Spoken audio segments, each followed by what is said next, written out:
Победа во финалето на турнирот во Струга. Дали сите надпревари со Еврофарм го наваќе бидат вака интересни до крај? Mislim da je ovo bila najava i neverovatno da jedan turnir u Strugi izazove ovoliku emociju, ovakvu borbu. Mislim da je utakmica bila ravna bilo kojoj utakmici Lige šampiona.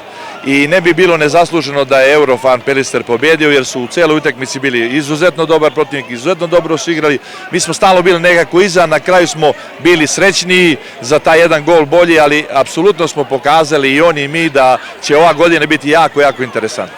Da li ste zadovoljni od formata što momentalno ima Vardar? За 10 дена треба да се игра решавачки надпревар со Загреб. Колку ова форма...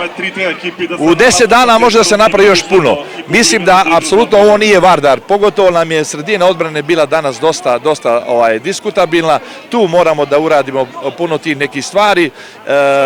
Malo smo u rotaciji imali problema i posle isključenja Bakarija, ali u svakom slučaju šta mogu da kažem. Zadovoljan sam i idemo dalje. Hvala mnogo. Hvala vam.